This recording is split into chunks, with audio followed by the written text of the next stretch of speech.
A few of my subscribers have sent me this story right here, various different articles, but it's pretty much all talking about the same thing. And that is Breonna Taylor's police report.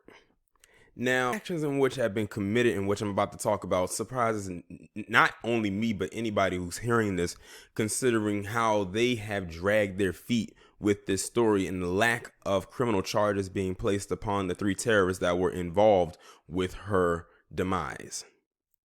And considering what they did and how they treated her boyfriend, Kenneth Walker, that adds more fuel to the fire. So according to this article, it states that Breonna Taylor's police report was released. They released it, but it's nearly blank.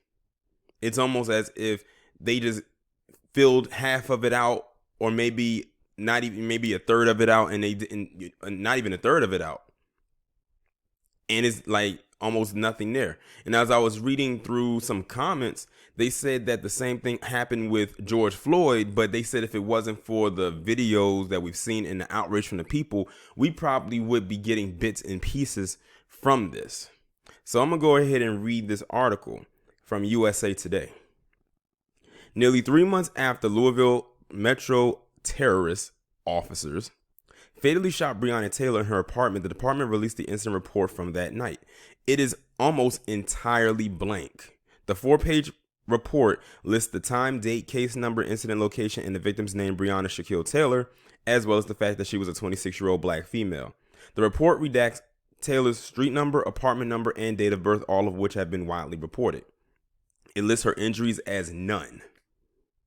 Even though she was shot at the offenders portion of the report, 3 terrorists who fired in Taylor's apartment, John Mattingly, Miles Cosgrove, and Brett Hankinson. The narrative of events March 13th says only PIU investigation. The rest of the report has no information filled in at all. The police department acknowledged errors in the report that it said were the result of the reporting program creating a paper file. That's the narrative they're going to give us. That's the bullshit narrative they're going to feed us and expect us to devour and ingest and digest.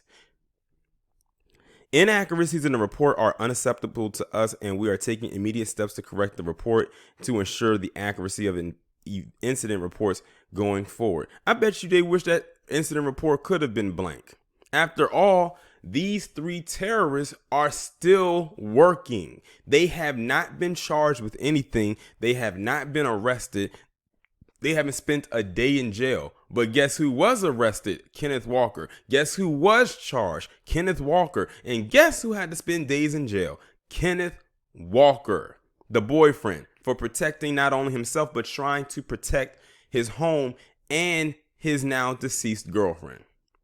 Why? Because they claim that he shot one of the terrorists in the leg and tried to get him for attempted murder.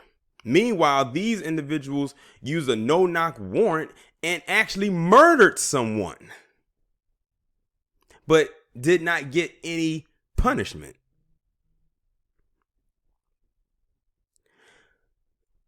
Mayor Greg Fisher issued a statement Wednesday night calling the report unacceptable. Full stop. It's issues like these that erode public confidence in LMPD's ability to do its job. And that's why I ordered an external top to bottom review of the department. Now, notice he said external. That's something we rarely hear because they love to use that word internal. They love to do their own investigations.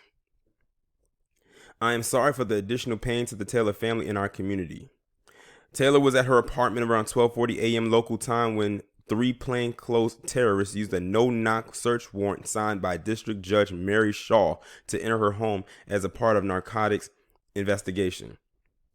Terrorists said they announced their presence, but Taylor's boyfriend, Kenneth Walker, and several neighbors said they did not. Walker said he thought intruders were trying to break in and fired a shot that struck Mattingly in the leg. Mattingly, Hankinson, and Cosgrove are on administrative reassignment pending the investigation. The they feel like that's punishment enough. That is no punishment. This is why people are asking about the defunding of the police departments. Because look, nothing happened to them. They didn't really face any type of scrutiny for what they did. Like none. And they come from a long list of terrorists in blue that do and act the same exact way.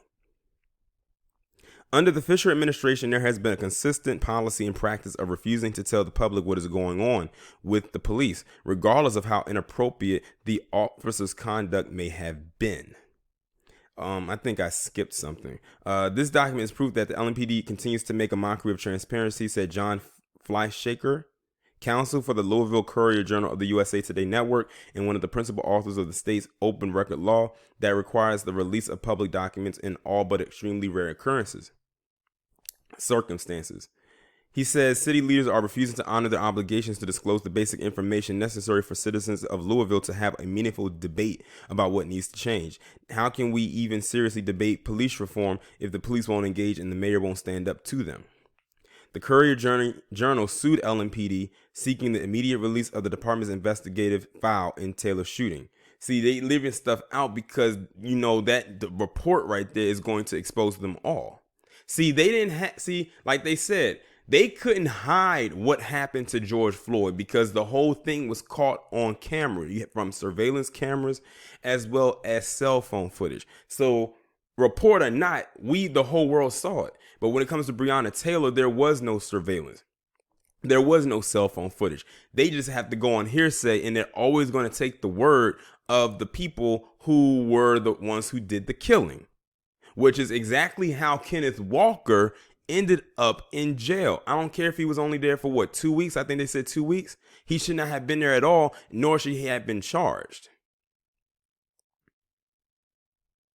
The Courier-Journal filed an appeal with the state Attorney General's office in May to object to open records decisions Louisville public agencies made refusing to release records underlying the Taylor case, including the incident, but only after an attorney for Taylor's family gave it to news media hours earlier. Which means if the person in Breonna Taylor's family didn't give them the media that call, which I actually applaud them for doing because even they knew that they wasn't going to do it, they wouldn't have did it. Now I'm kind of curious. I would actually like to hear that call. I would love to hear that call. And I'm going to assume that this was the call that was made after the incident occurred.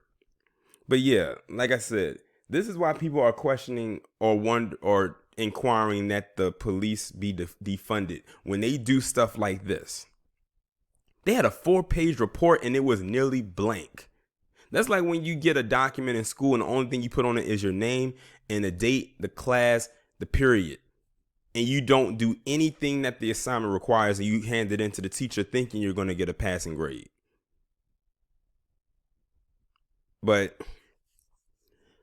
the establishment we live in is like a complete and utter failure, especially the black people. But then again, we've known how they get down for years. And they just think that this is supposed to be okay.